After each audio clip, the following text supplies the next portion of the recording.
All right, we are back for week 3, headed into week 4, waiver wire show.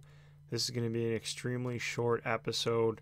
Not many guys worth spending that high waiver priority or that free agent auction bidding money on guys this week. There's not going to be any guys worth spending it for. There's a few names out there you could potentially add, but other than that, it's going to be a short episode. All I have is a list of 10 names. I'm going to list off the 10 names, and those are going to be the week 3 going into week 4 fantasy football waiver wire additions. So number 1, I have Myles Gaskin. Myles Gaskin had 22 out of 29 backfield carries for Miami this week, had 5 catches, played 75% of the snaps, and Matt Breida only played 18% of the snaps. Jordan Howard only played 7% of the snaps. So Myles Gaskin, even though he's on Miami, not a very good team, Myles Gaskin's getting a lot of touches and playing a lot of snaps. And with all the injuries this year in fantasy football, to have somebody that's at least going to get a lot of touches and a lot of opportunity is good enough to have on your fantasy roster. So if he's not owned in your league, maybe in most leagues he was probably picked up last week, but if he's still out there in your league, he's probably worth an add at this point. The opportunity's there. Could be a flex option in solid matchups or could be a bye week fill-in guy. But if he's going to get the opportunity, Myles Gaskin could be a nice addition to your team. Number 2, I have Travis Homer. So Chris Carson didn't tear his ACL, just a knee sprain, but I would assume he'll definitely be out at least a couple weeks. I don't know for sure. Don't quote me on that. But he'll definitely have to miss some time at least. And Carlos Hyde will probably handle early down stuff, probably handle some goal line stuff. But Travis Homer actually has good speed. He runs, I think, under a 4.5. Travis Homer, he runs well. He has good speed. He's good in the passing game. So if Travis Homer is going to be able to make some big plays happen on the ground and be involved in the passing game with this Seahawks offense, then there's definitely some serious fantasy relevance there, and I think Travis Homer is really worth an add this week. If Myles Gaskin isn't owned in your league, Travis Homer would probably be my number 1 most important waiver wire addition this week, and Travis Homer, if Chris Carson is out, could prove to be fantasy relevant and help your fantasy team for a couple weeks here, being a part of that Seahawks offense with Russell Wilson looking like the MVP candidate, and Travis Homer will for sure have the third down kind of pass catching role locked down. We know Carlos Hyde isn't going to be in that role, so we know for sure that Travis Homer has the passing down role locked in. And if Travis Homer can get those catches and get some carries with that speed and make some big carries, he can definitely be a really solid asset to your fantasy team for the next few weeks until Chris Carson comes back. Number 3, I have Jeff Wilson for the 49ers. Jeff Wilson didn't do anything too exciting. He got a lot more touches towards the end of the game when they were up by a lot, when the 49ers were winning by a ton in the fourth quarter. He did score 2 touchdowns. He's definitely worth an add in deeper leagues, but at this point, he's not worth spending any free agent bidding money on or a waiver priority on, just because eventually Coleman and Mostert are going to come back. And Jerick McKinnon actually had a very good game, and they just went away from McKinnon late in the game and gave the ball more to Jeff Wilson just because they were up by a lot in the fourth quarter. But Jeff Wilson did play pretty solid. I would assume going forward, as long as it's McKinnon and Jeff Wilson, that it's going to be a pretty split backfield. So Jeff Wilson could have something there if you've if you've been ravaged by injuries and just need some sort of desperation play. Like I actually lost to somebody this week who played Jeff Wilson. He had the two touchdowns. I think he had like 22 points. And Jeff Wilson, he's not too exciting of a player. Nothing too exciting there, but could be a plug-in option for the next week or two. Probably going to split the backfield with Jerick McKinnon. Number 4, I have Mo Alley-Cox. Mo Alley-Cox, tight end for the Colts. With Jack Doyle healthy this week, still managed to catch 3 balls for 50 yards and a touchdown. I'm not vaulting him up into higher end status yet, but the fact that he produced with Jack Doyle playing means he might have finally supplanted Jack Doyle on the depth chart as the number one tight end going forward. And Mo Alley-Cox, we know he can produce even with Jack Doyle in the lineup. So hopefully Mo Alley-Cox can eventually just dominate the targets at tight end, dominate the snaps, and dominate the routes run at the tight end position for the Colts. Number 5, I have Justin Jefferson. Justin Jefferson, rookie from LSU, finally had his breakout game in Week 3. 7 catches, 175 yards, and a touchdown. Jefferson was part of that historic offense at LSU. He's extremely fast, ran in the 4.3s, I think. High 4.3s, low 4.4, something like that. Good size, good speed, was prolific in college with Joe Burrow. And he showed this week that he can be great in the NFL too. Justin Jefferson, definitely going to be worth an add.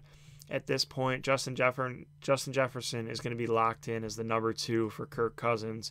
And I think by the end of the year, by the end of his rookie season, you're going to see Justin Jefferson just get better and better and better as the year goes on. So I really like Justin Jefferson as an add, obviously this week after the huge game.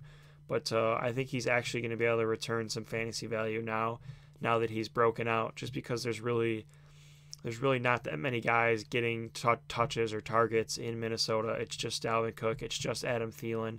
So if Justin Jefferson can kind of throw himself into the mix here, he could be fantasy relevant too by the end of the year. And he's a great prospect. He was great in college. Like I said, he has good size, good speed. He's a great prospect, and he finally just had this breakout game. So Justin Jefferson hopefully can just get better and better as the year goes on. Get more acclimated to the NFL, get more acclimated to the offense, earn Kirk Cousins' trust, and be on the field more and be that number 2 receiving target for Kirk Cousins. Number 6, I have Greg Ward. Greg Ward, 8 catches, 72 yards, and a touchdown for Carson Wentz. Jalen Reagor's injured. Dallas Goedert got banged up. Deshaun Jackson got banged up. So here we go again with all these Philadelphia Eagle wide receiver injuries, all the pass catcher injuries. Here we go again. Greg Ward finds himself as the likely number 1 receiving option for Carson Wentz. And he produced again. Greg Ward as the number 1 receiver for Carson Wentz produced again. He had another good game. I don't know if he's really worth an add in seasonal leagues unless you're in a really, really deep league or need some sort of spot start with an injury or something like that. If Reagor and Goddard and Jackson all have to miss next week or something like that, and you need some sort of desperation play, some sort of desperation fill-in or plug-in, Greg Ward could be the option there. James Washington is my next one. So number 7, James Washington. If Deontay Johnson has to miss next week, I think he left the game with a concussion. If Deontay Johnson has to miss next week, then James Washington would probably step right into that number 2 wide receiver chair. I wouldn't consider starting Chase Claypool unless you're in some sort of daily fantasy tournament where you need a big play or a big touchdown or something like that. But the play would be James Washington if Deontay Johnson has to miss next week. Number 8, I have Zach Pascal. So Michael Pittman is now out for at least 5 weeks on the Colts. Paris Campbell obviously out probably for the rest of the year. Maybe not. They haven't ruled him out yet. But Zach Pascal is going to be locked in to that number 2 wide receiver role for the Colts. You have T.Y. Hilton still there. T.Y. Hilton at this point is looking like not much more than just a deep threat, kind of somebody to stretch the field, stretch the defense out. And Zach Pascal is going to be able to run all those intermediate routes. He's going to be able to run short routes too. Zach Pascal could eat up some targets in this offense, especially if the Colts find themselves losing in any game and they have to pass. Zach Pascal, there's not much upside there. He has decent speed, good size as a receiver. He's a solid receiver. He's nothing more than just a solid guy. He's going to catch the passes that are thrown to him. He's not going to make any huge plays happen. He's not going to do anything crazy. But if the passes are thrown to him, he's going to catch them, and he could command targets. He'll definitely command targets now. Could have decent weeks. Probably not going to do anything crazy, But Zach Pascal, I think for sure, is worth an add in deeper leagues now. He's definitely worth adding. He's going to be on the field all the time. Could see some targets. He's locked in as the number 2 wide receiver. Could honestly even be locked in as the number 1 target here with T.Y. Hilton not showing that much so far. Pascal could kind of be locked in as the number 1 option for Phillip Rivers here. And if they have to pass a lot, Pascal could be the beneficiary of that. Number 9, I have Andy Isabella. Andy Isabella, 4.31 speed. I don't know why last year and early this year why the Cardinals haven't used him, but Christian Kirk was out injured. Andy Isabella steps right in, catches 4 passes, scores 2 touchdowns. Obviously has the unbelievable speed, was a prolific college producer as well. He was great in college, great at the Senior Bowl. Andy Isabella has great speed. We like him a lot as a player. And I think he honestly might have just overtaken Christian Kirk in the offense because Christian Kirk wasn't doing anything this year, and they never used Andy Isabella. And the first game Andy Isabella plays and gets to get on the field and command targets and play snaps, he explodes for a pretty good game here. Not really explodes, 4 catches for 50 yards, but he does have the 2 touchdowns. Has a really, really great game. I don't know what Christian Kirk's health is going to be going forward, but at this point, I'm starting to lose faith in Christian Kirk. I like Christian Kirk a lot as a player, but at this point, I'm starting to lose faith, and him missing a week and Andy Isabella stepping right in and having a great week is not good for Christian Kirk, but it is good for Andy Isabella, so Andy Isabella could be an add as well in deeper leagues. And finally, number 10 on the list, my last waiver wire addition for week 3 headed into week 4 is actually it's Rob Gronkowski. So Gronk had 7 targets this week, 6 catches, 48 yards, and he should have had a touchdown. He was wide open in the end zone, and Brady overthrew him. So he should have had 6 for 48 and a touchdown. And I think the first 2 weeks you can kind of just chop it up to Gronk not playing well because he hasn't played in the league in over a year. I think NFL fans really forget how hard it is to play in the NFL, and they assume these players like Gronk and like rookies to come in and just play great right away because they were great prospects or great in college or great before or whatever.